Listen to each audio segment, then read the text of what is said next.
नमस्कार दर्शक बंधु, स्वागत करुछि आम चैनल आम धर्म आम संस्कृति को। आज आम संकटनाशन गणेश स्तोत्र गाइबा शिखिबा और तार अर्थ मध्य जानिबा। संकटनाशन गणेश स्तोत्र। नारद उवाच प्रणम्य शिरसा देवं गौरीपुत्रं विनायकं भक्तावासं स्मरे नित्यं आयुकामार्थ सिद्धये।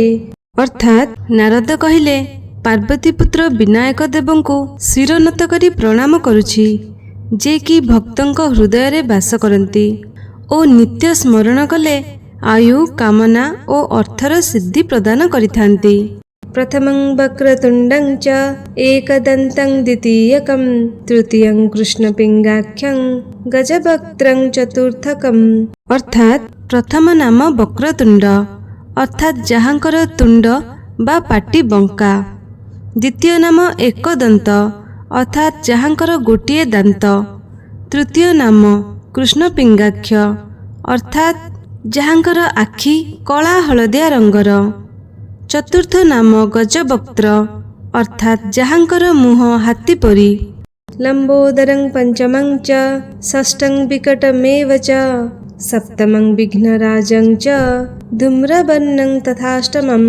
अर्थात पंचम नाम लंबोदर, अर्थात जहांकर उदर बा पेट बड़।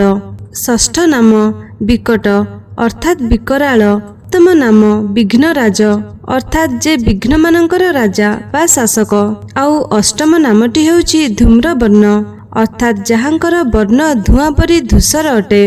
नवमं भालचंद्रं च दशमं तु विनायकं एकादशं गणपतिं द्वादशं तु गजाननम्।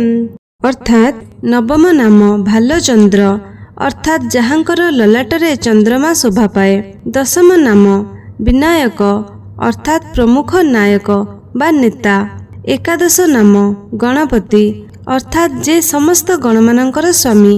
आउ द्वादश नामटी हेउछि गजानन, अर्थात जहांकर चेहरा हाथी परी। द्वादशैतानि नामानि त्रिसन्ध्यं च पठे नरः न च विघ्न भयं तस्य सर्वसिद्धिकरं प्रभो। अर्थात एही 12टी नाम को जिए 3 संध्या समय रे, अर्थात प्रातः काल, मध्याह्न काल और संध्या काल रे पाठ करे, हे प्रभु तार कौनसी प्रकार विघ्नर भय रही न थाए एवं तुमे तार समस्त कार्यर सिद्धि करिथाओ। विद्यार्थी लभते विद्यां धनार्थी लभते धनम पुत्रार्थी लभते पुत्रान् मोक्षार्थी लभते गतिम्। अर्थात विद्यार्थी विद्या लाभ करिथाए, धनार्थी धन लाभ करे, पुत्रार्थी पुत्र लाभ करे एवं मोक्षार्थी मोक्ष गति प्राप्त करिथाए। जपेत गणपति स्तोत्रम षड्भि मासै फलं लभेत संवत्सरण सिद्धिंश्च लभते नात्र संशयः।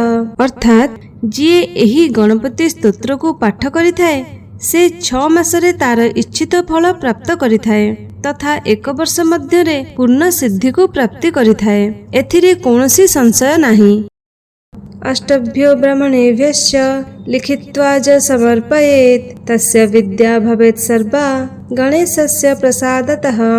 अर्थात जिए एही स्तोत्र को लेखि 8टी ब्राह्मणों को समर्पण करिथाए, गणेशଙ୍କ प्रसाद स्वरूप से मनुष्य को सबु प्रकार विद्या प्राप्त होइथाए। इति श्री नारद पुराणे संकटनाशन गणेश स्तोत्रं संपूर्णम्। तेबे चलंतु पुणी थरे आरंभरु शेष पर्यंत संकटनाशन गणेश स्तोत्रटी को गाइबा। प्रणम्य शिरसा देवं गौरीपुत्रं विनायकं भक्तावासं स्मरे नित्यं आयुकामार्थ सिद्धये। प्रथमं वक्रतुंडं च एकदन्तं द्वितीयकं तृतीयं कृष्णपिंगाख्यं गजवक्त्रं चतुर्थकं लंबोदरं पंचमं च षष्ठं विकटमेव च सप्तमं विघ्नराजं च धूम्रवर्णं तथाष्टमम्। नवमं भालचंद्रं च दशमं तु विनायकं एकादशं गणपतिं द्वादशं तु गजाननम्। द्वादशैतानि नामानि त्रिसन्ध्यं च पठे नरः न च विघ्न भयं तस्य सर्वसिद्धिकरं प्रभो। विद्यार्थी लभते विद्यां धनार्थी लभते धनम पुत्रार्थी लभते पुत्रान् मोक्षार्थी लभते गतिं जपेत् गणपति स्तोत्रं षड्भिमासै फलं लभेत् संवत्सरण सिद्धिंश्च लभते नात्र संशयः अष्टभ्यो ब्राह्मणेभ्यश्च लिखित्वा च समर्पयेत् तस्य विद्या भवेत् सर्वा गणेशस्य प्रसादतः। इति श्री नारद पुराणे संकटनाशन गणेश स्तोत्रं संपूर्णम्।